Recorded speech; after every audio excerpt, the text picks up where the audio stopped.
The following is a presentation of the Radio Misfits Podcast Network. From the birthplace of modern winemaking, Sonoma, California, welcome to the Winemakers. Local experts Sam Couturi, Bart Hansen, and Brian Casey invite you to listen in as they discuss all facets of winemaking. So sit back, pour yourself a glass, and let's hear what the guys have to say this week. Yo, welcome to the Winemakers. Kind of a chilly day. We're outside today. We're evoking the Sonoma coast. You can hear the waves crash on Goat Rock. We could be out at the Platt Vineyard, and it'd probably be about the same temperature that it is now. And you might be hearing my teeth chatter, so sorry about that. The sun will come out eventually. Tomorrow. Don't start. So I got Roundup to spray. Oh, Jesus. Joking. That's not funny. Just joking. It's not. So this show started because I got an email maybe, 3 weeks ago or something from Chris and said, hey, we're your neighbors and we want to invite some of the local people that work at the tasting rooms. Come check us out. And I was like, cool. And it was from Platt. And is it Platt or Plot? How do you guys prefer it?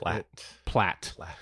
From Platt Vineyard. And I recognize the name because I had a pretty large wine list at the Fairmont. We always had Radio Coteau and Littorai, all the different vineyard designations. And so I knew it was a pretty epic Pinot vineyard. And the fact that you guys were moving into town, and I don't think we really had time to come over, but I invited you to come on the podcast. And then it just so happened, it kind of lined up with when Derek, the winemaker, and I were both headed to Miami for Antonio Galloni's. How do you pronounce his thing? We all say it all different. Venus. I'm going Venice. Why? Yeah. Well, what is Vinous? Yeah, Venice. Why? What do other I've people heard say? People pronounce Vinius, and I've heard Venus, and so I Venus. Yeah. And so I never know. That sounds like at the end of the tasting, that's what people are saying.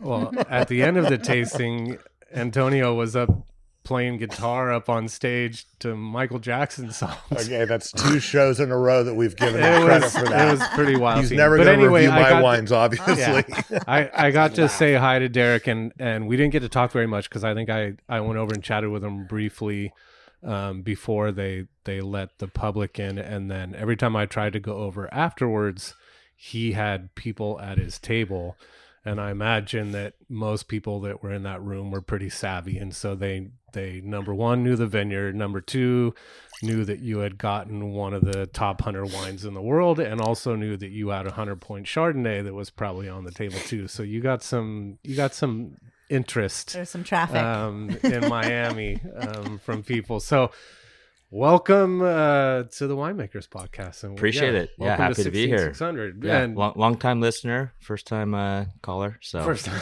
Yeah. Why don't you tell us? I mean, how was the decision made to move into Sonoma? Because the vineyard is technically is it Sonoma west, coast? I mean, or west, is it west Sonoma County? Yeah, we are in the West Sonoma Coast AVA, and right. We're out kind of in between Occidental and the town of Bodega. At this time, it is a vineyard and a vineyard only. So in today's reality of selling wine, as much as we'd love to just kind of have an email blast and sell all the wine DTC, that's not really what our company wants to do with the project, and B, it's not realistic anymore. So we needed to find somewhere to sell wine and to interact with people. And it's a vineyard that has a story and a history and a pedigree associated with it, but still I think it's imperative that you're able to tell your story in person to people. We kind of bounced back and forth between Healdsburg and Sonoma. Those were the 2 cities that we had kind of considered. And ultimately, where's the wine actually made? So we make the wine at Grand Cru Custom Crush in Windsor, California. The decision to come to Sonoma, I think, we had we'd heard good feedback from just kind of foot traffic here. Our GM Frank Dotzer is pretty good friends with Robert Kamen. He's friends with Phil. Oh, sorry about that. Yeah. And we just kind of heard that, there's... Is he a deadhead? Recovering. I think Frank's a recovering deadhead would be my guess, but we don't really get into those conversations. I'd love to hear about him one day. Maybe I got to go ask Phil. But I think we just like the idea of Sonoma being a true community. It's close enough to San Francisco where we thought maybe there's a little bit more likelihood that people would come up from the Bay Area for an actual day trip. And I'm really happy we ended up here. So I spent a lot of time here kind of growing up in high school. I had friends over here, and for me, it's been fun to reconnect with the town. You grew up in Napa, right? I grew up in the hamlet of Calistoga up at the north end of the Napa Valley. So did you were you avoid the kid? Term napkin? I've heard that term. I'm not does that wearing mean? it. It's like kids in napkins. That's the first time I've heard Napa that. natives are napkins. Oh, okay. But nobody uses I'm that. a true Calistogan, so Gotcha. that's how I identify. I think you had a question. I was just wondering, do you come from a wine family? I mean, Not at all. Yeah, no, I think wine was on the dinner table, right? Like my dad loved wine, but we were not big collectors. So just because I'm always curious, like what brought you guys to Calistoga?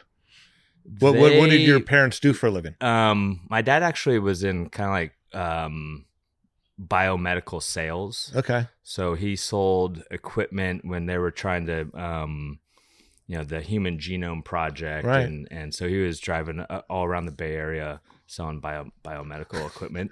My mom was a stay-at-home mom, and she worked in the bookstore. And later down the road, she ended up working in at Toomey's Tasting Room in Calistoga. But, we grew up surrounded by wine families. Yeah. I went to school with Mondavis and Right. Trefethens and Phelps and Barretts. And It's just like, Calistoga is, Healdsburg's a long way from the Bay Area. Calistoga's a long way from the Bay Area. So they lived there because it was beautiful and they loved it. Yeah, that's awesome. They moved there in 1974. Yeah, cool. And they had friends that lived in Sonoma, actually. Dr. DeFern was a dentist Okay. here. And so the DeFerns moved here, and they kind of followed them up to wine country. And the decision to take over that particular spot you guys are in, was it just that Hawks was, I don't even remember what happened to Hawks. Did they close? They're still open in Healdsburg. Okay. As I've heard it, they were like, well, we're a Healdsburg brand. Right. Maybe we don't need this satellite location. Right. So they just let it go. And Kind of like Hall. I think Hall is here and then also has their... Yeah, I mean, But Hall here is Walt. right. And it's a totally Pinot different. focused. It's the Pinot Right, focused, and I mean, you think about it, 2 tasting rooms, and you kind of split your stuff, right? I mean, it would be tough, know? I don't know. There's a young couple that has a little winery up in Glen Ellen, and I just got an email from the other day saying they were opening a second tasting room in Glen Ellen. Who's that? Right next door for their sparkling wine. Wait, who's that? The wine snob people. See, I've never been in there. I never understood. I see that sign every once in a while. Yeah. But I never, is that the name of the brand? It is. And you know what? They're a very nice couple, and they're kind of making fun of themselves with it and stuff. But the wines are well made, but just, I don't want to get away from these guys too much, but I think it's amazing that like you have a perfectly good tasting room, and then you open up a second tasting room. Like More is better, Yeah. maybe. I don't know. I guess. Yeah. just swimming in money. These people. Just- right? let's take on another a lot of lease. Why not? tax deductions, possibly. I don't know. I'm as I pay my rent and just happy I can make my one rent. I can't imagine making 2. Yeah. So when did you guys officially open the doors? We got the go ahead from the ABC very end of September, so we sort of soft opened. Okay, cool. But I was still in and out a lot, so some days if I was here, I opened the doors, see who who walked in, or let Walter Auteur know, like, hey, send people over if you want to. I'm here. Right. I guess more officially, we just had our sort of ribbon cutting dedication this past week. Congratulations. Yeah. So we christened it, I guess. Yeah. So, yeah. And we were talking earlier, still kind of waiting on some furniture that you guys want. You're kind of making it look pretty. We have there. furniture. It's just not the permanent furniture, Right. just some of it. So yeah, we have sort of placeholder things, all of our custom pieces. Yeah. Did you have an finished. interior designer that came in and Yeah. figured out the space? Yeah. Nice. Yeah. Again, swimming in money. And then what's the is it like walk-ins or appointment only? We're focused mostly on reservations Gotcha. because we want to take the time and really talk about the vineyard because we make 4 wines and this Yeah. is our first release. So we have 4 wines in total. Right. So we want to be able to talk about the vineyard, where a lot of other folks, especially with Chardonnay and Pinot, are sourcing from, all these named vineyards. And we have our one property. So we want to be able to tell the story and really spend some time with folks and focus it, Gotcha. but we did, I created a sort of a by chance, we know we're in the square, so we're going to get walk-ins. So we created a lower touch, easier, shorter experience where people kind of get the broad strokes of the story, the 2 estate wines, and they're kind of self-guided from there. So Right. And you got a big map up somewhere of coming. Yeah. Another thing that's in process, actually, from Venice. They're working on our vineyard map for us. So, Did you go to any of the seminars at all? Yeah, so I participated on the New World Chardonnay panel. Yeah. And then I was not going to miss the 21 Barolo panel.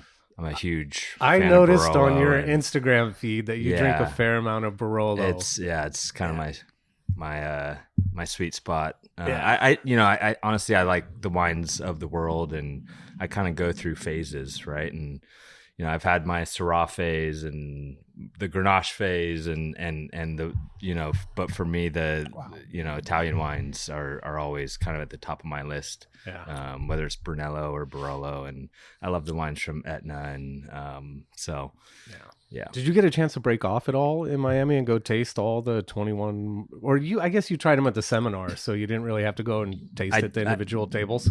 Yeah, it was tough. I mean, honestly, I think when you're pouring alone at a table and there's people, there's not a lot of opportunity to go around and taste. And so I kind of got the lay of the land day 1, and then day 2, I got there a little bit early and managed to kind of, talk to some producers and try some of the wines I really wanted to try. Yeah. But as far as the Barolos in particular, I think just sitting in on that class was kind of great for me. And 21's a great vintage, and I'm already at this point, I'm 43, where you start thinking, man, I mean, the wines are more approachable younger, and I think it's a place where a slightly warming climate is probably helping refine those wines younger. But you're getting to this point where, like, all right, so if I buy a 21 Barolo, probably going to want to sit on it for 20 years. I'm in my early 60s. So I'm still buying current release wines from Barolo, but I'm starting to have that conversation in my head or I could just find some wines that already have age on it and consume them in the next few I years. saw a 61 or 62 Damilano Barolo on your Instagram feed. I was wondering how you got a hold of that thing.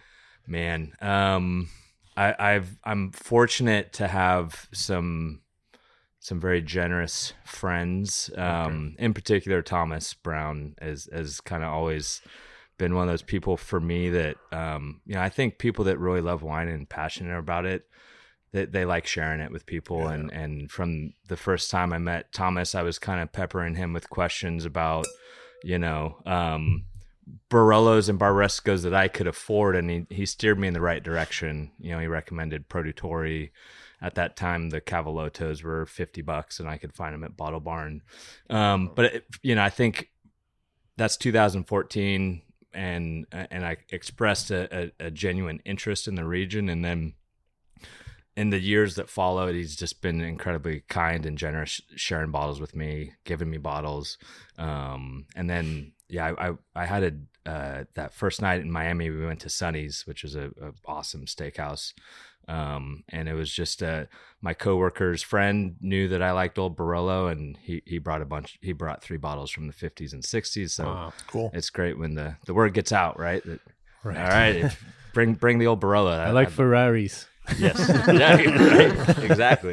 So, Derek, why don't you 2 things? Why don't you first talk about this first wine that we're tasting, and then give us a little bit of background how you got into the wine business and Sure. kind of where you've worked. Yeah. Wine in the Glass is the 2023 Estate Chardonnay. We make 2 different Chardonnays and 2 different Pinot Noirs off of the vineyard. This bottling in particular, we've got a little bit of fruit from every single Chardonnay block out there. There's 7 blocks of Chardonnay. This is stylistically very West Sonoma Coast. It's bright. There's a saline quality. There's a little bit of kind of flinty reduction. Lots of kind of lemon and citrus zest. So this is kind of the pure bright. I always phrase as more linear and vertical. We also have the reserve where we'll kind of get into what makes that reserve, but that's the Wine in the Glass. I think we mentioned it earlier. It's the first vintage for this new project, and really what's exciting is that there's this long history of great producers that have worked with the site. The OGs, David Ramey, Ted Lemon, Fred Scherrer, Carroll Kemp, Eric Sussman came in a few years after that. And then there's the Felas and the Rivers Marie, and it's all the Napa people started coming in. Philippe and Mayan had projects like Vice Versa. There's Julian Fayard was in there. Anyway, my point is that there's a lot of different expressions of this site over the years, but this is the first vintage where all the wine's made under one roof, so to speak. So if you were a producer at that time, you worked with the blocks that you were given, and you got to see a snapshot of the vineyard. So for us to get to see the vineyard in its entirety is awesome. And had you had a lot of wines from this vineyard before you started making these wines? Not enough. I mean, I'm always looking for more. We've tried to meet with some of the producers, and just kind of, once I was kind of given this incredible opportunity to make these wines, I think I wanted to reach out to past producers and see who's willing to sit down and talk shop. Yeah. So I've tried some with some of these previous producers. Actually, my first experience working with this fruit was 2018. So I was running a custom crush facility in Calistoga. It was one of the spots where Thomas had a lot of his Sonoma-based projects. So we made senses. We were making the Rivers Marie wines there before he opened his facility.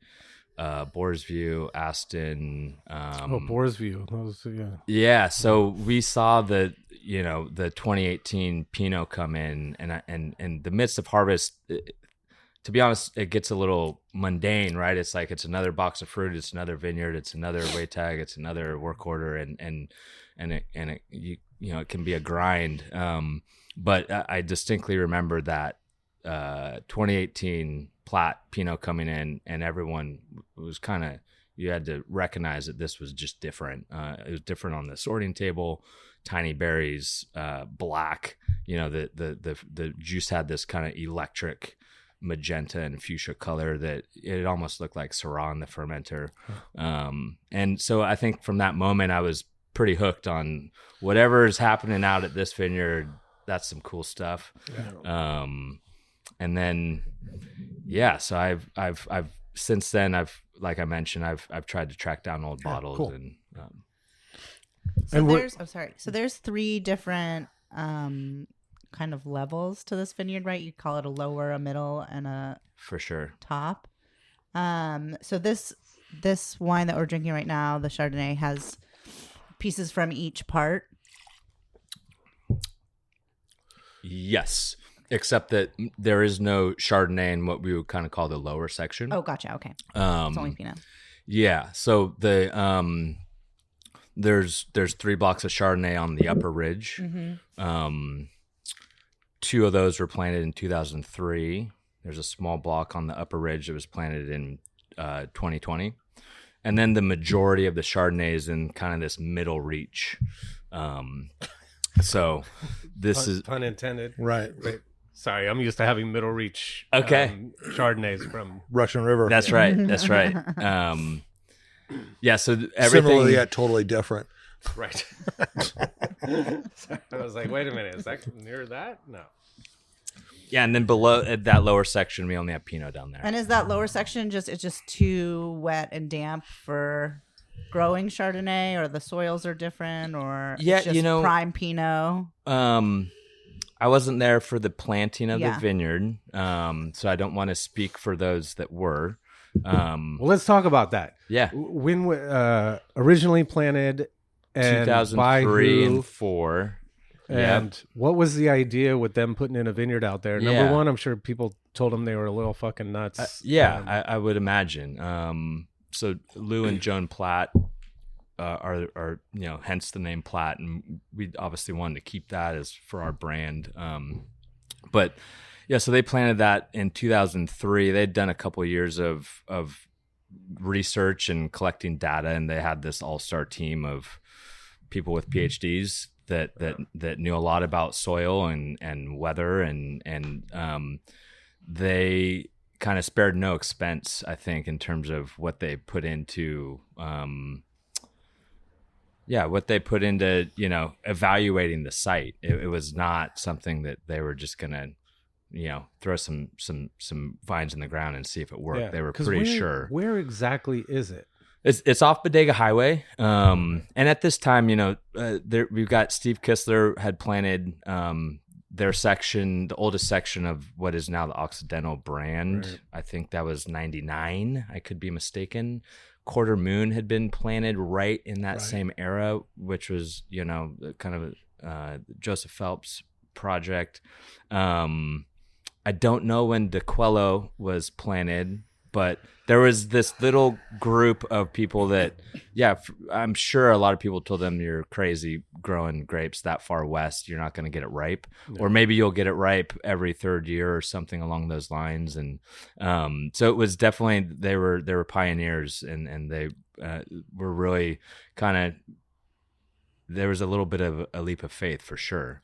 And what was their deal? They just were people that for some reason Louis Platt was the CEO of Hewlett Packard. Okay. So and based here, so it was probably just a love of and then love of after wine, that, I think he had worked with KJ at that time when they were trying to grow that brand, and they wanted.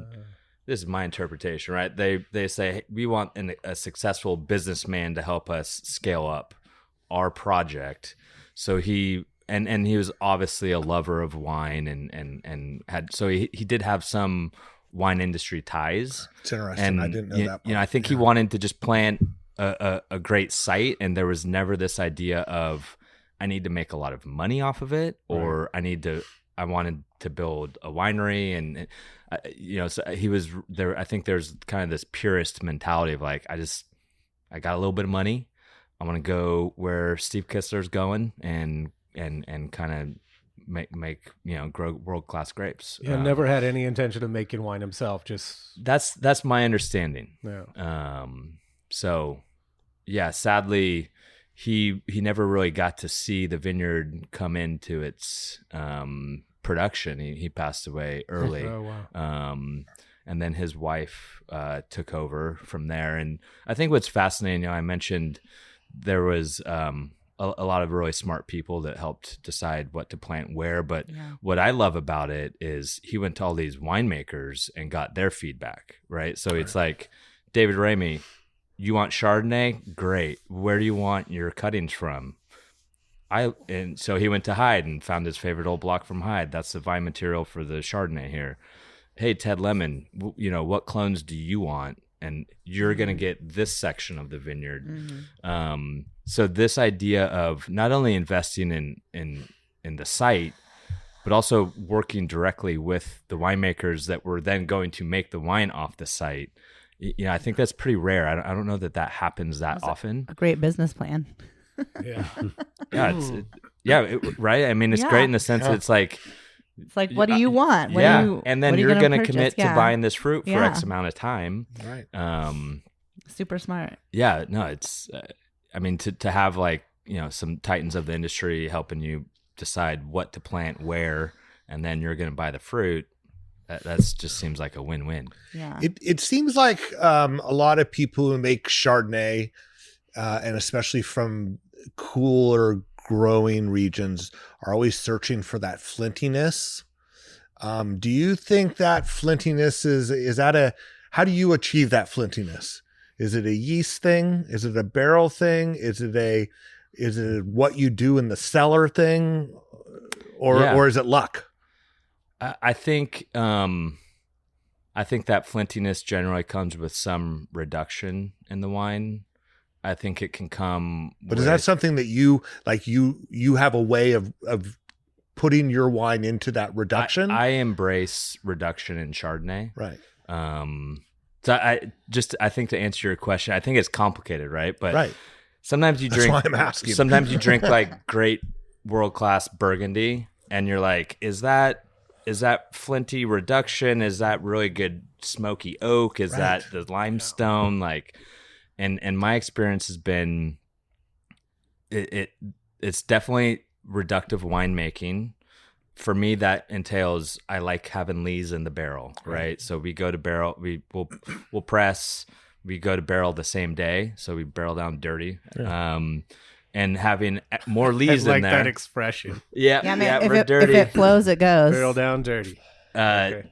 So that's one way. But I've made Chardonnay from other sites that were lesser, right, and done that technique, and the wine wasn't flinty, right? That's what there's something that it's the Goldridge soils, it's the whole notion of terroir, and the idea is that some years it works, some years it doesn't. Maybe it always works to a point, but there's sometimes where you feel like you really nailed it.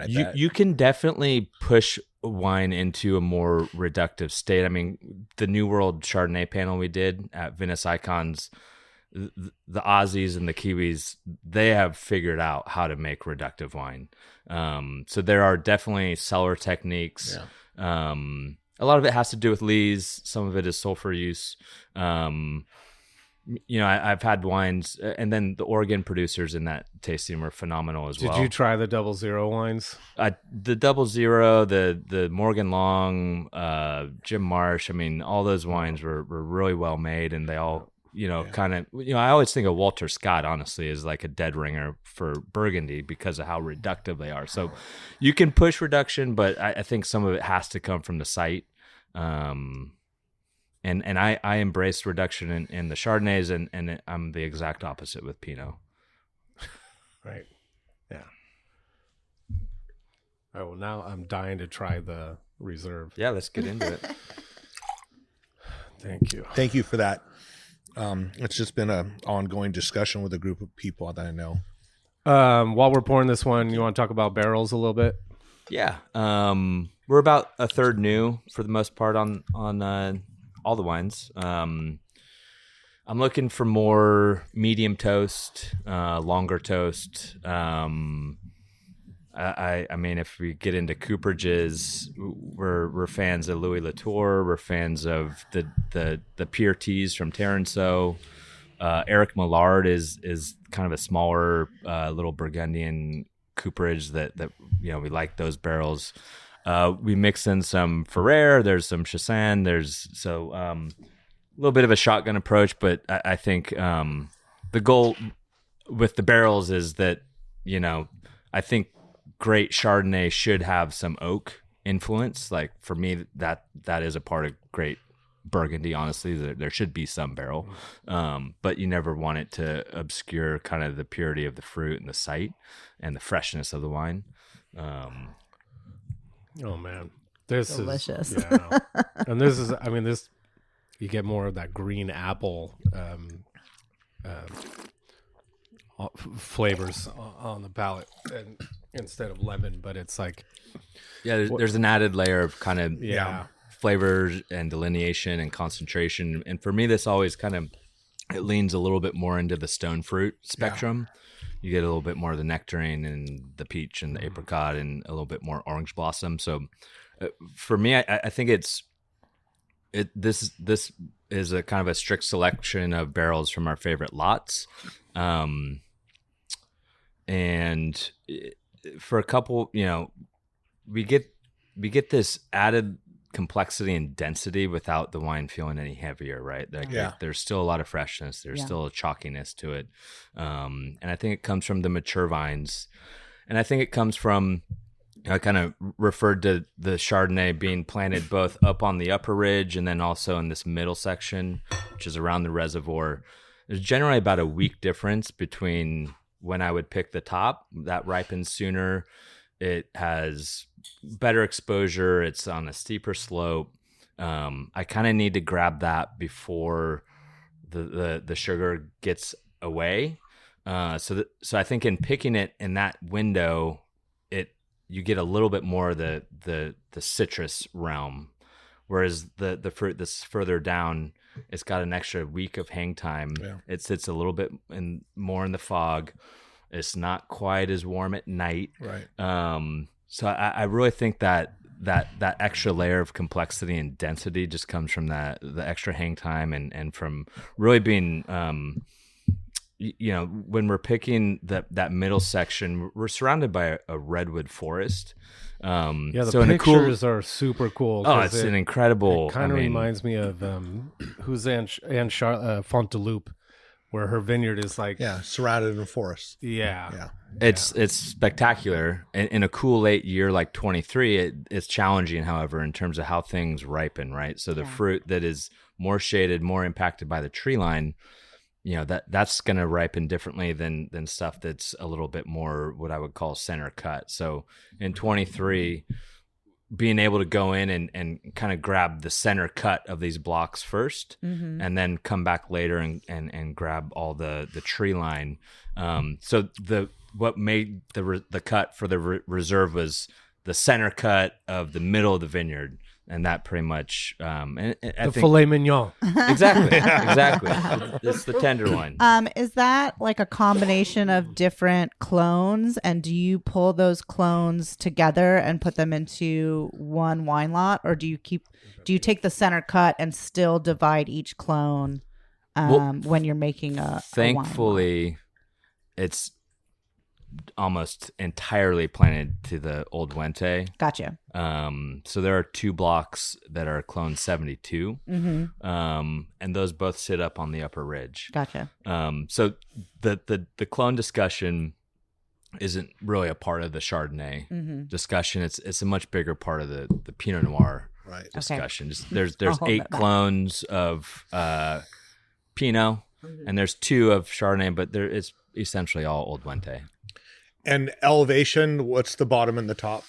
We're about 425 to 800. Okay.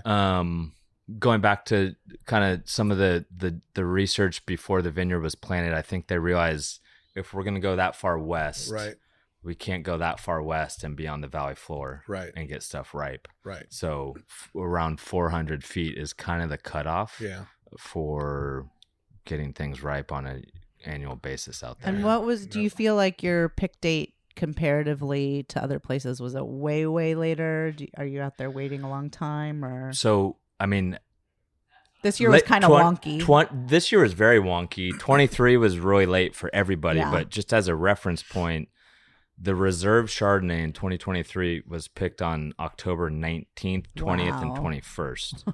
So that's Cabernet territory as far as pick dates. So we're always going to be later than at a custom crush facility. You kind of see what happens, right? Like Russian River comes in, and then you start seeing the coastal sites, and it works out well from a logistics standpoint. Where if Russian River people were picking things maybe when they should, then there's a few weeks before we would. There's a tank available for you. Exactly. So I'm always like, guys, we don't need Pinot at 27 bricks. All right, grab it. Just come on, let's go. Who was doing the farming when it was owned by the Platt family? Silverado farmed that vineyard for many years, and then the company we work with took over, I believe, in 21. That's Advanced Viticulture. So only good things to say about them. They're doing a great job, and I think we're year 3 now, right? We did 23, 24, 25, and just every year it seems like we're just getting a little bit more precise, and we're understanding the vineyard together, and they're kind of understanding what I'm looking for, and I'm understanding how to work with them, and so it's been a nice progression to kind of get to know your farming team, and I love having like the same crew out there all year. I think it makes a huge difference, and that's what we're kind of working towards. I have another question about production. For the Chardonnays, are you using only like barriques, or do you play with any larger formats? We're just doing barriques. We're just okay. doing 60-gallon barrels. In a world where we have our own facility, maybe there's a little bit of experimentation into punch-ins and other conversation. Things. I mean, I think we are. We'd love to build a winery at some point. Yeah. We don't know if that's feasible, but we're kind of pursuing that. Nothing is imminent. Nothing's going to happen quickly. Yeah. But we're probably simpler in a business park than out there. Yeah. Right? I mean, ideally out there, but I think the company we work for, this is not a short-term investment. They're thinking about this in 200 years, what's better. Right. And that's what it's really great for me, right? Where I feel absolutely we've got this foundation, and we're always thinking big picture and long term, and there's stability in that is really nice. So let's talk about TRB. Okay. Which was a term that I hadn't heard until last week. I had only kind of heard of Thomas Rivers Brown, I guess, through Rivers Marie. Right. That makes sense if you're over here in Sonoma County. Yeah. You worked with him at Outpost? Yeah. So my first real internship was 2014 at Outpost. And that's where I kind of got to know him. That was one of the facilities, Schreiner was being made up there at the time. And Schreiner is a big part of kind of how his name got out into the world. And so I stayed on as long as they would have me, and gracefully exited in early 2015, and then worked at Jericho Canyon, which is a small little family-run operation in Calistoga. Another Ramey connection. Exactly. Yeah, good. Yeah, that's exactly. And that was great for me in the sense that, when you work for a small family business, you get to see the whole business. I did all the lab work, all the cellar work. I helped out with tastings. I was in the vineyard. I was, bottling olive oil. I was, and it really kind of, it got my skill set to the point where I felt very capable all by myself. I did a lot of that work all by myself, and there's a lot of hours where you're scrubbing drains and no one's looking, and you're kind of questioning, is this ever gonna go anywhere? And luckily it did. But yeah, I got asked to go be the assistant winemaker at Tamber Bay, which was the custom crush facility I was working in 2018, and then that's where I kind of reconnected with Thomas, because he was moving a lot of his projects through that facility at that time. So when people hear about a consulting winemaker like Michel Rolland, or who's the other, Philippe Melka, and Thomas Rivers Brown, what is the interaction like? Like, how often do you see them? What is the inputs? I honestly, I mean, my perspective is it's unique to each situation. Yeah. I mean, I guess to kind of connect the dots, at Jericho Canyon, Michel Rolland was a consultant. We saw him 4 times a year. So we would come in and do like a 3-hour tasting with him. Aaron Pott was a consultant at Jericho Canyon. There you go. So I walk, having done Outpost, Harvest, 14, I got to see kind of the Thomas world. going to Jericho Canyon, I'm now kind of working alongside, so to speak, Aaron and Michel, and then Heidi Barrett was making La Serena and Barrett and Barrett there. So, within a pretty short period of time, I've now kind of worked with 4 different consultants, right? And they were all like, their setup was unique to all of them. Yeah. So I don't think there's any one answer. I think it's kind of unique to each consultant, and whatever agreement they have with their clients is generally people that pay more money. You're probably going to see your consultant a little bit more, right? I think the most important thing about a consultant is if they answer their phone. Do they answer your text message? Mm-hmm. Do they pick up your call? Because really the point is to have someone at the winery that knows what they're doing, and then can reach out and say, hey, this is where we're going with this. These are the decisions. What's your call? Yeah. And so, whether they're there all the time or not, I don't think that they necessarily need to be, especially if they have a trusted individual or don't you person. Yeah, that's exactly it. I mean, it's about the relationship between the consultant and you. Yeah. For sure. Right. I mean, and that's how you get those jobs, is that you obviously, I assume that you didn't apply for the job, that no. You were approached. Yep. And that's because your work that you did in the cellar was noticed. Right. And so someone decided that, hey, he would be a good 100%. Yeah. And that's how those things happen for you young cellar rats out there that may listen to the show. That's how you find those jobs. I couldn't agree more. Yeah. I mean, you've got to work hard when no one's looking. Right. Right. Yeah. And the reality is people do notice when you work really hard. Yeah. Yeah, most of the time they notice when things aren't done, as opposed to when they are done. A lot. Well, and the rise of all these high-end wine brands that don't have their own facilities, maybe have vineyards but don't have facilities, lended to the immense business of custom crush, mm-hmm. and which led to this, and so that's good for you. The Chardonnay just gets better and better as it's sitting in the glass and warming up a little bit. It might be getting colder as we're drinking. Yeah, that's why I was trying to warm it up a little bit. It's so weird. Normally stuff warms up a lot quicker, but it is literally like 50-something degrees out here. But yeah, that is... appreciate it. Yeah, thank you. That is amazing. And coming out of the gate, 23 was a pretty good vintage to come out of the gate. Couldn't agree more. Yeah. Yeah, for Chardonnay, for sure. Yeah. And Pinot. Yeah. Yeah, it was...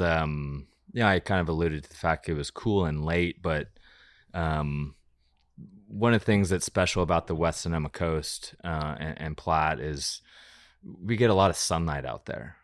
So even if it's not necessarily hot, we're able to ripen things phenolically via sunlight. So, there's some data of the amount of solar radiation at Platt was comparable to like a Cabernet vineyard in Alexander Valley. It's just that it's not anywhere near as hot, right? So if heat drives sugar accumulation, it impacts acidity, right? You lose acidity in warmer places. But then sunlight has more of a direct impact on phenolic maturation. Normally they're one and the same, right? It's hot and sunny, but at Platt and in the West Sonoma Coast, we've got intense sunlight, but not high temperatures.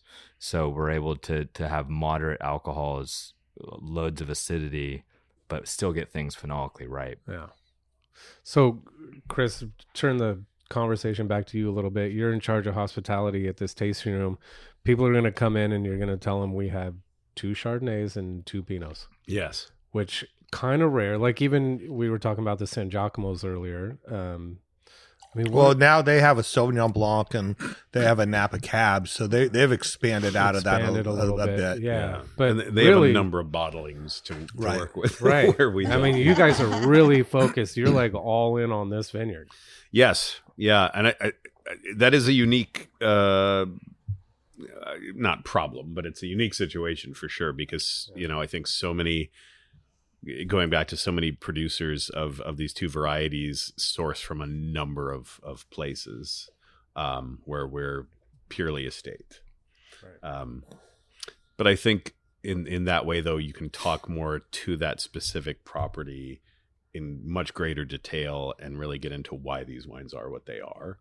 a little more education, a little more focus than, this is from here. This is from here. This one's more green apple. This one's more yellow. Right. Yeah. And then just kind of, throw spaghetti at the wall and like, which one is more your speed?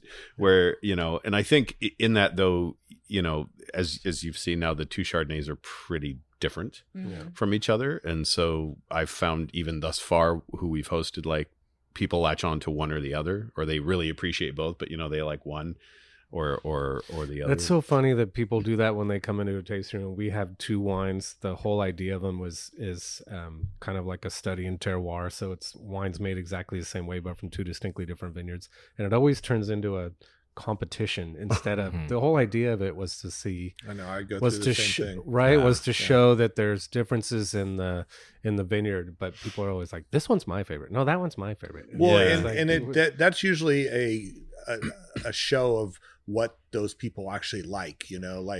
I have a Zin that's definitely on the more lush, round, side, and there are people that's just, you can tell that's the one they want. They can't understand the one that has some acid to it and some texture to it, because they only want that round lushness. It seems like a lot of people, that's sort of how they qualify things. Like, unless they're really into wine, it's just like, this one is my speed. Right. This one fits my palate. This one maybe doesn't. Like, I can appreciate it's a well-made wine, but I don't know. Or, sometimes even like, this was really bright, and then I have to think about having it with food or something else versus just sipping on it right now. What are the price points on these wines?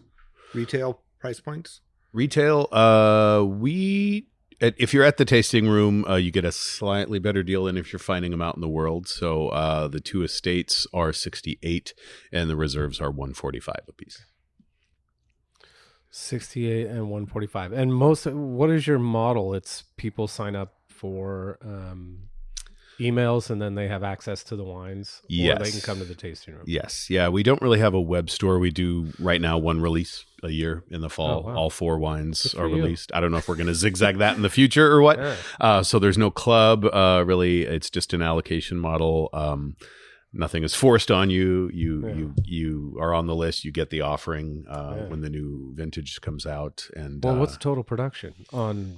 We're a little under 3,000 in this, 3,000, and that was the coast is kind of hit or miss. The weather out there during bloom has a big impact on fruit set. So there's going to be years where we're at 5,000, and there's going to be years where we're at 3,000. Oh, wow. It just kind of depends on what the So the vineyard does have a weakness, and it's wind during fruit set. yeah I think or during bloom. A weakness from a standpoint of running a viable business. Oh, I just meant I meant that as a complete and utter joke, because you're just, when hearing you talk about the vineyard and like the way it was planted and the way it was designed, I was just like, wow, this is the Superman of all vineyards, like in my head. Or like like a Grenache vineyard that's like susceptible to shatter. Yeah, exactly. No, I know. Yeah, the wind and the fog have a huge impact out there. I mean, the wind and the fog in May, and when or June, that's going to have a dramatic impact on yields. Once you've got your fruit set, I would argue that the wind is really a benefit out there, where it kind of helps us with some of the botrytis pressure we have. B, it helps. I mean, we just poured the Pinot. You can tell the intensity of color, right? So it's cool, windy, and small berries and small clusters, and so the wind becomes kind of a good thing once we get past the kind of bloom fruit set stage. Yeah. Any pressure to do a rosé? Anyone said absolutely not? Yeah. The fact that's even was that even brought up in any meetings? No, they would be fired on the spot. Yeah, said that. Sounds like it'd have to be a pretty expensive rosé. That's what I was thinking too. Yeah, there's what they could sell this fruit for. I know. Well, I was seeing some new project over in Napa where these women were, I think it was a $200 rosé. Oh yeah, it was the most expensive rosé just because. Right, which God love them. I'd like to maybe make a case at some point in the future for bubbles, but that's just a personal that makes sense bias. Yeah. Given the acid profile and everything out there, I'm like, oh yeah, let's do some sparkling. But there's only so much fruit to work with. And talk to talk to the people at Bedrock. Once you Right. go down Like, that yeah. sparkling kind of We grower had- champagne model. Yeah. We had Chris and Morgan on one time, and that discussion was kind of He's like, talked about. If Like, I knew now what I knew, if I knew then what I know now. Because they've got the under the wire Yeah. thing, right? Yeah. Yeah, I mean, I just feel the really amount- comfortable making these wines, and if you were to just and no disrespect to anybody out there doing it, and there's a lot of great sparkling made in California, but it's just a whole nother world. I feel like you'd have to learn how to make wine all over again with a completely different set of rules and different equipment, and Can we talk about your project a little bit? Sure. Yeah. So, like most people we know, you got your day job and then you got your little side hustle. Exactly. So number one, it's called Blaine. Correct. Yeah, it's my middle name. It was my dad's middle name. It was my dad's name. So my grandpa was a Blaine. And it's a project I do with my brother and a friend of ours, and it's small and it's never going to be big. But I think, I was looking for a little creative freedom at a time in my life where I wasn't working with Platt, and like I mentioned earlier, I love the vastness of wine, and so I wanted to make Riesling, and I wanted to make Nebbiolo, and there was a great site on Moon Mountain for Syrah, and so for me that was where did you get what that site from? is that? It is. I wasn't able to use the vineyard name because Holy shit, this Pinot's good, by the way. Thank you. Very good. It's Sorry, it just sank in to my awesome to my mouth. I don't know. I'm sure this is fine to say, but I bought it from what's now Theorem. They bought that. It's right at where the county line is, where Napa and Sonoma meet. It used to be an old Italian. Farms that right now? I'm not sure. I don't know. I think it's farmed by Clark Vineyard Management. Yeah, it's a really kind of stunning site. Actually, I drove past it coming over here today. I went, Calistoga up to Oakville Grade and came over. So yeah, the Blaine project it's pretty small, where I realized I really wanted to make Nebbiolo, and there was Chris Bolin planted this vineyard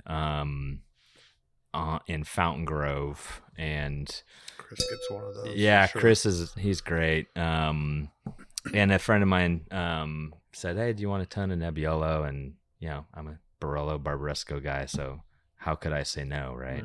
And the wine turned out really well, and that it kind of led me down this path, right? Of I got to start a label because I love this wine. So if I could go back, I would maybe reconsider. If I knew Platt was coming down the road, it'd be might have been a different decision. But with that being said, I really love having a project with my brother. It's kind of to honor my dad, who I lost before I graduated college. So it's something that it brings us together.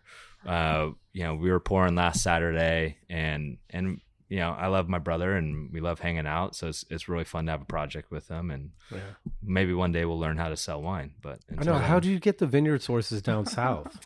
So I'd kind of sought those out at when I was at Tamber Bay, and it was in the aftermath of what happened here in 2020. And I think I went to the owner and made a pitch that we needed to diversify our fruit sources. And in the back of my mind, I'm also thinking, I want to go down to Santa Barbara. Right. And, Radian it's another incredible site. It's owned by Kroenke and kind of the Screaming Eagle. He's got the Hilt and they've got Honata. So it's an incredible site. Matt Dees is one of my favorite people in the wine industry. He's a winemaker down there. And then Bien Nacido, L Block was planted in 1973. Yeah. It's actually, I think Morgan might get some Chardonnay from that same block. I think I've always been very curious to see what else is out there. And when I was, at Jericho Canyon, I was looking to see what else is going on in California, right? So I go to Santa Cruz Mountains. I got to visit Jeffrey Patterson up at Mount Eden, hung out with Eric Bauer at Ridge, and then I'd kind of make my way down through Monterey, and then I'd end up in Lompoc. And the reality is there's so much great wine from around the state that I don't like feeling pigeonholed. So that's kind of where those fruit sources came from. And those wines are available just through BlaineWines.com. Yep. Blaine. Blaine. Yep. Yeah. So I'm Does your brother live around here? He lives in San Rafael. Okay. Yeah. So close enough to come up and help out every once. Seems in a while. like he enjoys.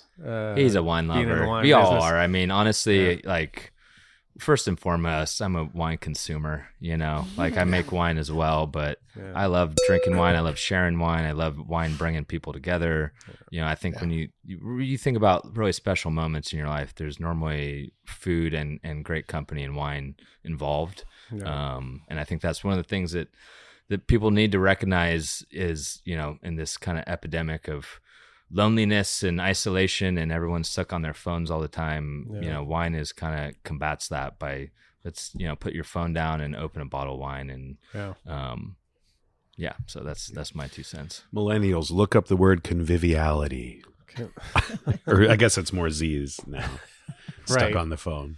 I know. We've had this conversation. Is that what it is? Yeah.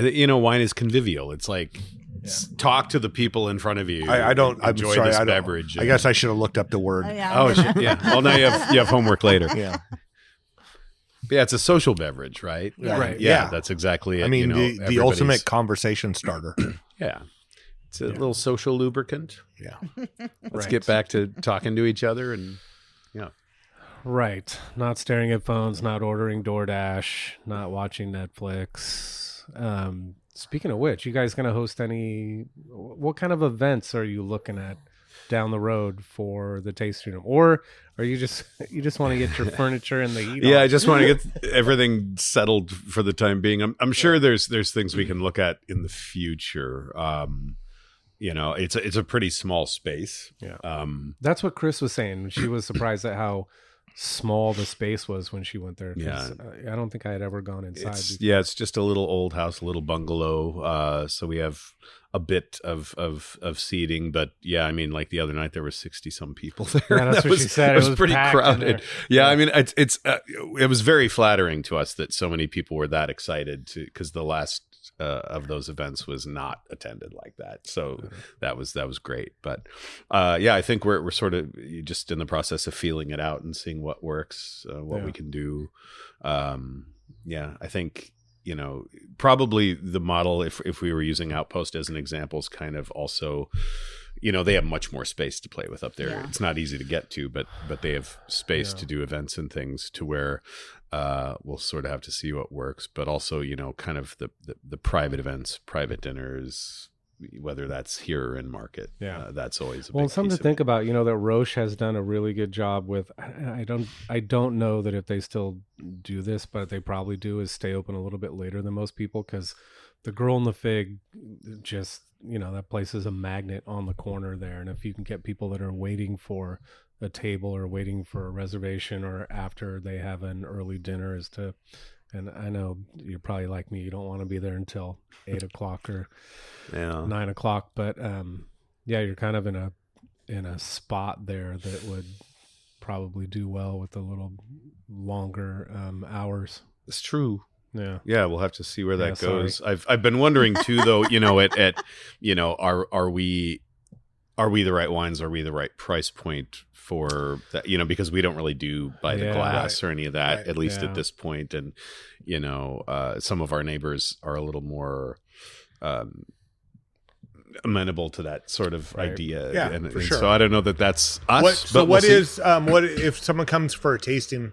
What are the options? Yeah. So our standard tasting that's by reservation, we call the monopole flight. So it's all 4 of the wines together, about 70 to 90 minutes seated, one-on-one with, me. I'm the only employee right now. Currently? Yeah. It's all me.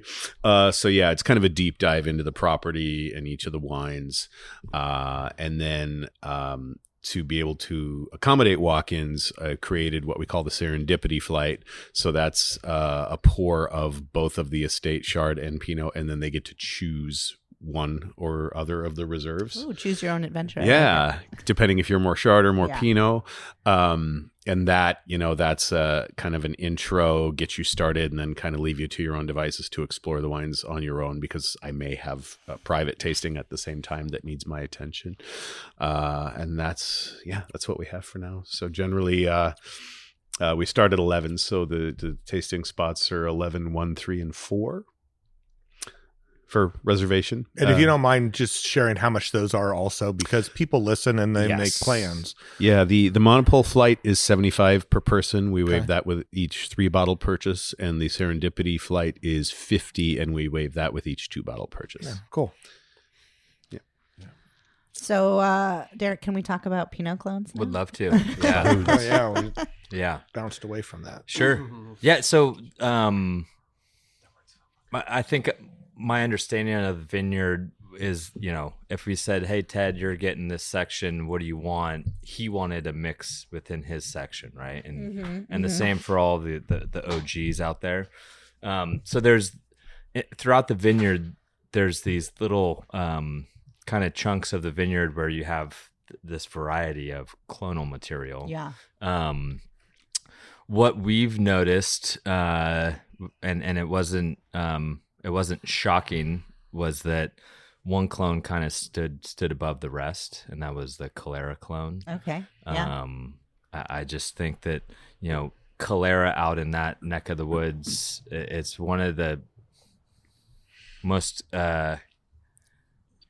I guess if I going back to the Napa world, I think if you pulled Napa winemakers, what's your favorite clone, you're probably gonna get a long list of some people like this and some people like that. My guess would be if you took a poll of West Sonoma Coast winemakers and said you get one clone to make a world-class wine, what do you choose? I got to think that most people, 80% or more, would say Calera. I could be completely wrong. And what are the characteristics of Calera that make it kind of distinctive? Well, for us, I mean, it starts with having good vine material, right? But for us at Platt, Calera is really small berries, really small clusters, so you get great intensity, you get great color, you get great structure from Calera. The other thing I like about Calera is it tastes great at, say, 22.8 bricks or 23 or if I were to pick 828 at 22.8, it's not going to taste right, in my opinion. Yeah. Whereas Calera, you get ripeness at lower bricks, so the wines still have all this acidity. Yeah, they still have all the freshness. They have the structure, and there's just kind of this dark fruit profile with the really high tone floral aromatics. So. Yeah, I think when, the Chardonnay, we kind of talked about hang time, vine age, middle of the vineyard is kind of separated itself as reserve quality. The 23 Pinots, I always say they essentially blended themselves. So every lot that had Calera in it, that seemed like, okay, that's what we're looking for in the reserve. And we're really looking for age worthiness and structure when we kind of decide what's reserve and what isn't.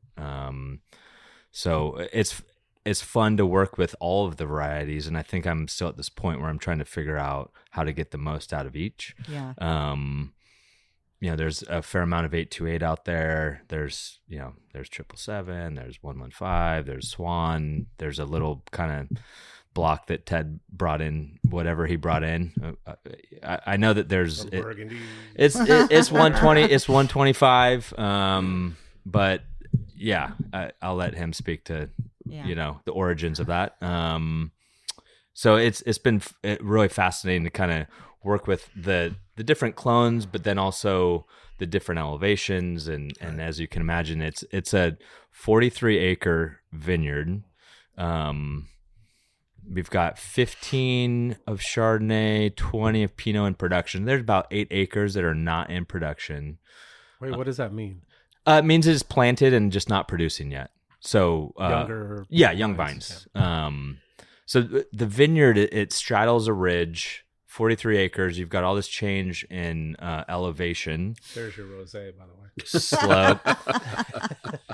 I'm not making rosé. If someone else wants to make it, go right ahead. So I think what's fascinating is it's broken into 32 blocks, and they're all different. There's differences in slope, in elevation, in orientation aspects. You know, if you think of a ridge line, some stuff falls off to the west, some falls off to the east, but it's mostly a south-facing ridge. So we get good exposure for the most part. So then, do you see making more than 4 wines moving forward from different? It's a possibility. Yeah, I think we've started with this idea of, less is more, and I think we want to really figure out if something down the road separates itself, then I think we'll listen. Yeah. But it's not necessarily a goal, right? Like we don't have this goal of we want to turn it into like, here's our 828 bottling and here's our 777 bottling. It's like not really interested in that. What are you getting to like play with, and what are you figuring out like as you get to know this vineyard over the last 3 harvests? Like, is it whole cluster that you're working with? Is it, different barrels, or like what's exciting in the production part? Yeah. of it? What are you excited to do next year that you haven't done yet? Yeah, no, great questions. I think it starts with just how we farm the vineyard. Yeah. So we've moved, we've gone away from herbicides. We've gone away from pesticides. We're incorporating more organic practices. That was something that they were doing before. It was something that was done for a period of time before that. It was more conventional before. It was. Yeah. But what I'm getting at is, I think this year we realized, within a block, and these blocks aren't big, they're 0.6 acres, half an acre, some are an acre, right? But within a block, you start to realize, oh, like this is more vigorous, that's less vigorous. Let's put different cover crop over here. Let's leaf this differently. So I think this was the first year where we'd kind of taken what we saw the first 2 years and started making changes during the growing season to try to get things more uniformly ripe. And then in terms of when fruit gets to the winery, I'm not a huge fan of whole cluster. There's no whole cluster in this 2023 Pinot.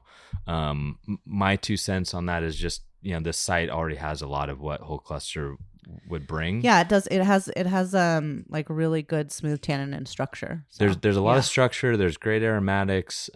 Some people use whole cluster to kind of prolong fermentation or to cool it down, and so I'm by no means anti whole cluster. I just, for us, it's not a big part of our program. You don't need the French water ad of no we don't, thankfully. No, we like our pHs low as well. Yeah. So but with that being said, 24 was different than 23, so there were a couple lots where I experimented with it, in particular with 828. And that just kind of comes from this place of 828 all by itself. I always want it to be a little bit more expressive. So I think the idea is there a way to make certain blocks better? And I'm going to continue kind of looking into that.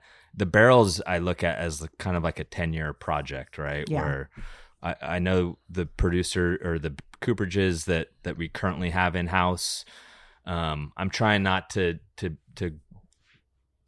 fold in too many new cooperages and toasts and forests, because then it all gets lost. I think just gets muddled, right? It gets super muddled. But I am looking into, again, going back to,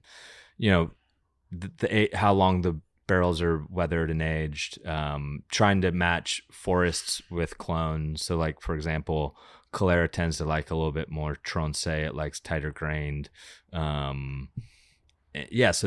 the barrel part is kind of the wine geek side, right? Yeah. I'll invite like Joe Ryan at Ernest, Kate Kistler from Kistler, having them come in, and they're West Sonoma Coast people, and to taste through barrels with them is really a fun experience for me, and I love getting everyone else's feedback. So yeah. What else? So with the Pinot, you are fermenting via clone. I when I can, I do. Okay. But going back to, so in 23, our average yield for Pinot was about 1 ton per acre. Yeah. If our blocks are 0.6 then you're acres not or even 1 getting- acre, and our low fill on a Yeah. 2-ton fermenter is about 2.2 tons. Yeah. Then it means that you're making blending decisions with your picks. Yeah. So that's always going to be part of the case. I think I'm trying to keep Calera away from my lesser favorite blocks, right? Yeah. And Right. yeah, I think that pick decision is challenging because you're trying to pick things when they're ripe.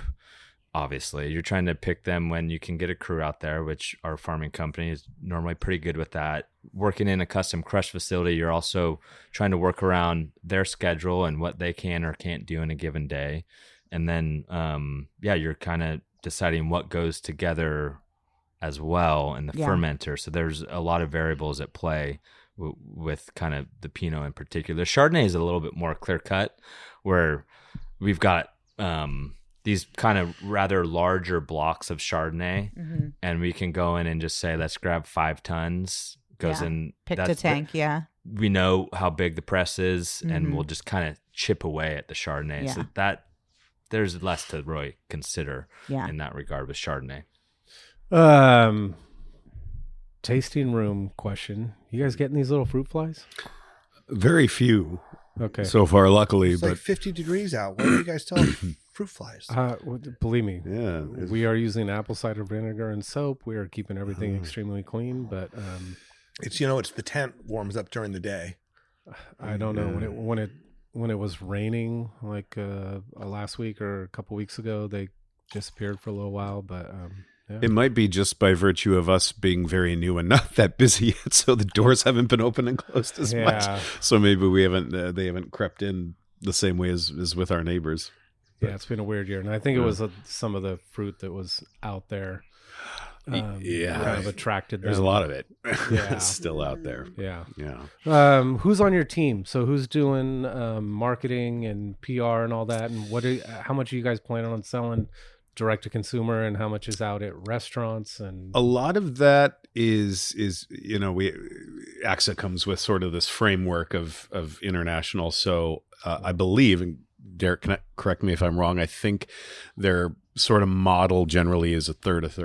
So a third domestic retail, a third domestic wholesale, and then a third international. So Nice. pallets are already, on their way to Asia and Europe and whatever. So, and that was, I think that was kind of the idea is, in California, it's all like DTC, better margins, where they're looking at it because, they own Pichon Baron and Sudereau and these places. So they're like, no, this is world-class wine. The world should have access to it. So it's not about keep it in-house, purely DTCs, which is a switch for the California crew. I think, a lot of us come from trying to get to like a 70-30 DTC model or whatever. It's like, oh God, so much of it's going away. Yeah. But that's. You guys offer any large formats at the tasting room? There were magnums made. I think some 3 liters as well. That's happening now? We've made them.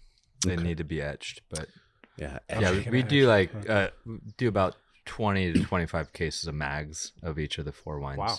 Okay, cool. So Derek, question about Nebbiolo. Yeah. So if you could say where you would make California Nebbiolo, where would be the place that you would plant it? Or do you think that maybe Nebbiolo should just be left in Italy? Oh, I know there's a lot of people that would say that if you want to make Nebbiolo, move to Barolo. I mean, that's what Brian Terrazzi of Giornata told me. And he makes great Nebbiolo down a little further south. I think if we planted Nebbiolo in the premier sites and farmed them to the highest standards that we farm Chard and Pinot and Cab, that California would do it well. I purchased some fruit this past year from Centennial Mountain, and I think that's maybe the blueprint. It's up above Lake Sonoma. This is the Reese crew. I don't know if you're familiar with Reese. They do Chard, Pinot, and Syrah. They've got a project that they call Centennial Mountain, where they're planting around, I think that might be around 2,000 feet elevation, where you're close enough to the coast where it doesn't get too hot. So is that within Rockpile? I think it's not within it. It's in like Sonoma County. Yeah, it's County. out there, Yeah. right? Like it is way out there. So I think what Nebbiolo needs is it needs elevation where you actually need to burn off acid at night. Right. And then you don't want it to get too hot because Nebbiolo is super sensitive to sun. It's like the first thing to bud out. It's the last thing to ripen. It's a huge pain in the ass. You've got to get the crop load, dialed in. You can't overcrop it, and it wants to be overcropped. So a lot of Nebbiolo grown around California, it's kind of the classic story of just like, it's not farmed very well. It's planted in the wrong place. And then for a lot of people, if they've had Nebbiolo from California, it wasn't made well and it wasn't grown in the right place, and it can be a disaster. So a warm, cool spot or a cool, warm spot? Yeah, it depends on, I don't know. It depends on your farmer. Yeah. Yeah. I mean, it wants to be in a cool spot. Yeah. But it needs a long window. Right. So I think you find that at elevation. Yeah, for sure. So I think it's kind of like these coastal ridges that are above the fog line. Yeah. But not as hot as you get as you go further east. Right. Yeah. There you go. I'd like to get invited back for the Barolo session, if I may. I'll tag you along. missed out last week. I guess. Yeah. Part two? Part two. Barolo part two. Barolo is one of those things for me. It's like walking into an old church where it's old wood, old leather books, the incense that the priest is swinging back and forth. It's just a completely different experience than most wines. Yeah. There's a bringing you to your knees cliche in there somewhere. Well, yeah, and I think it's a wine Well, that, with like, if it's Catholic with church. the church now, you got to be careful with that. like, I think the first time you have a Barolo and you go, what is this? I mean, that was my experience. It was a tasting and someone poured me something and, a blind tasting. I think it was Jones Group. And I'm like, I said, Barolo? What do you mean? What do you mean Nebbiolo? This doesn't taste like anything I've ever tasted before. So Yeah. Well, no, I don't know. Where does Craig Harmeyer get his Nebbiolo from that he makes? Everything he gets is like, it's East probably Sacramento. in East Sacramento, maybe the foothills. Yeah. I mean, I know Vianza has a little bit of Nebbiolo, or used to have a little Nebbiolo planted out there, but that's certainly a cool spot, but it's big, heavy clay soils. Yeah. Even on That's the probably not gonna hillside, work either. it's still Yeah. clay soils out there. Yeah. Probably not. Probably not. Moon Mountain would be too warm. Moon Mountain could maybe work. Yeah. I guess at the very top. Yeah. Yeah. Exactly. Or in a It little does stay caldera really warm or up there at something. night. Yeah. Where do you live? I'm in Napa. You're in Napa. Okay, Yeah. so you're driving over Yeah. every day for. Coming over to the Where other do you side. Calistoga Calistoga. still. Yeah. Okay. I had to move away, and I lived in Spain and Argentina in my 20s, and then somehow ended up right back in the town I grew up. So funny how that works. Yeah. So you have a little bit of a not too bad to the winery anyway. No, it's 30 minutes to the winery. It's an hour to the vineyard. Yeah. So it's really doable. Yeah. Cool. Where were you living in Spain? I spent 2 years in Barcelona, Mhm. and then I spent 2 years teaching English down kind of on the southern coast. Actually, I stayed a fourth year there to live in one of the towns where sherry's made. And yeah, but I think at the time I was trying to figure out what I want to do, right, with my life and my career. And so I kind of was a vagabond for a few years in Spain. And, at the time, things aren't always really clear of the direction of where your life is going. And then when you look backwards, oftentimes it makes perfect sense. So yeah, I stayed in Spain that 4th year specifically to work in one of the towns where sherry's made, thinking, I'll maybe get a job in a bodega, a winery, and realize like they don't really have the same infrastructure that we do in Sonoma and Napa. And then I moved to Mendoza, Argentina, again thinking, yeah, maybe I'll kind of be a tour guide or do something related to wine. And then that didn't work, but that's kind of where the light bulb went off and figured out that. And then you're like, I was surrounded by it entire. Yeah, I studied biology. I find myself moving to wine regions, and then I was in a group of expats where we'd all throw money into the pot and kind of brown bag wines and taste them. And I always liked listening to the people that were in production were the people that I really wanted to listen to. And I realized, that's kind of more my speed. So I always love going to a tasting with a bunch of people. And when I get home at night and I empty out my pockets because I pick up corks to help remember the wines and like, I remember that bottle now, and I think that's it. Like corks and capsules, and you probably got a spare wine key in there too. Yeah, like, somebody else's. Sorry. Yeah, exactly. And it's a nice one too. Sharpies, Brian, where's pens. yours? Yeah. Did I give it back? Actually, no. Wine people It's in my collect pocket. openers like smokers collect lighters. Just so you just stick it in your back pocket, and then there it goes. Yep. All right, cool. Yeah, thank you guys for sharing the story. We're excited to be Appreciate neighbors. We especially you. love having neighbors that do Pinot Noir and Chardonnay because we don't. Yeah. So we like sending people back and forth. Appreciate it. Thank you for having us. Awesome. Yeah.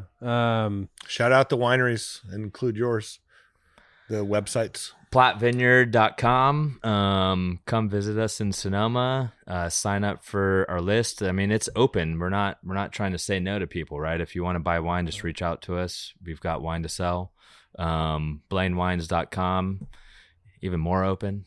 You can just. And then I think that's about it as far as the two brands. I can't remember if I said we're Wednesday through Sunday. Okay. Here in town for the moment. I don't know if we'll ever add Monday, So Tuesday. you have a couple days off. Yeah, I gotta get some time off for me. But for now, Wednesday through Sunday, 11 to 6 ish. Ish. Cool. Yeah. Wines down. are, of course, they're beautiful. Yeah, very Appreciate nice. it. Thank you for sharing. Yeah. Thank you. What are we up to? By the time you hear this, the lighted tractor parade will be over. Well, no, Yeah. Right. this is coming out Friday. I think the parade's on Saturday. Oh, you're right. It is. So you got a day. So go Come to see the lighted tractor go to the parade. lighted Yeah. tractor parade. Lighted tractor parade. What else? Knock down the doors of Platt Vineyard. See if they'll give you a taste, a walk-in tasting. Yeah. Or reach out ahead of time. info@plattvineyard.com. There you Tell them you heard it on the Winemakers Yeah. podcast. Make a reservation and then go see some tractors. Tickets still available for New Year's Eve at the Spasciani Theater. Marty O'Reilly will be pouring wines. Yeah. And then looking forward to DTC. I'm actually getting excited about DTC Symposium. Yeah. And I'm hoping to get a list from Barbara as far as who's going to be on the show. This will be Danielle's first DTC I'm very Symposium. excited. My parents are coming to watch the kids, and Dan and I are going down, so we're stoked. It's it's when you get 12 hours of the Winemakers podcast in one sitting. Yeah. Which leads to a lot of drinking at night. Right. Yeah. You guys got some very verbose squirrels in this neighborhood. Oh, Right? yeah. Jesus. Are those squirrels? Yeah. Yeah. This Saturday, so this is coming out Friday. So Saturday also I'll be at the Cayman Old Bottle Magnum Vertical Tasting Wait, what? on Saturday, which is going to be pretty fun. I don't know anything about Oh, that. they're opening a bunch of old vintages, Magnums. Oh, Bedrock did that the other day. On Saturday, and they have like 3 different. I mean, I'm not going for free.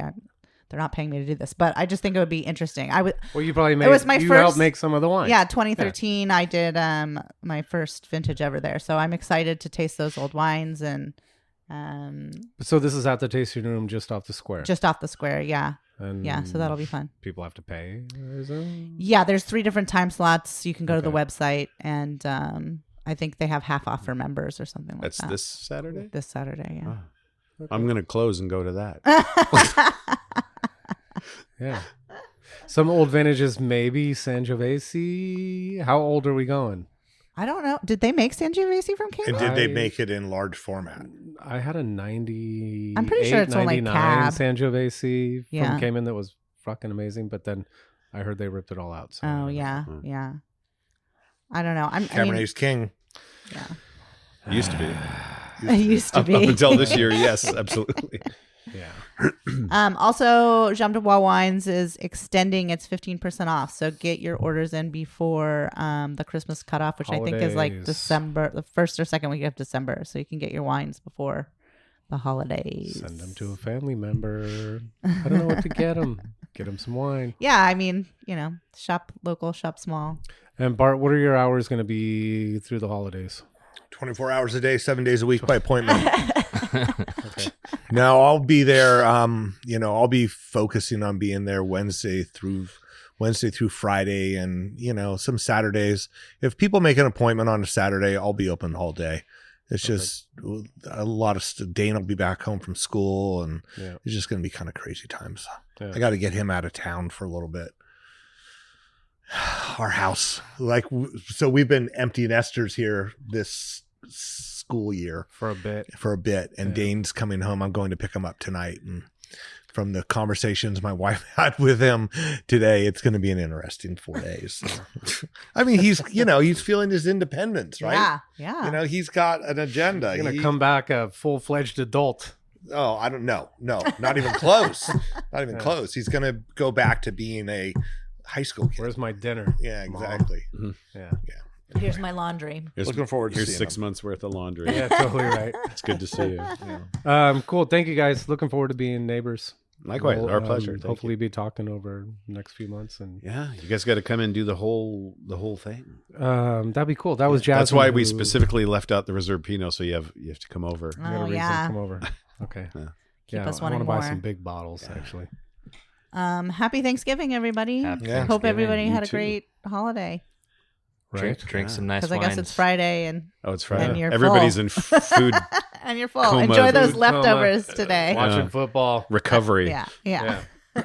Cool. Thanks for listening, guys. Review. Subscribe. Drink more Nebbiolo. Hell yeah. That's perfect. Blaine Nebbiolo. Blaine. There you go. Nebbiolo. There you go.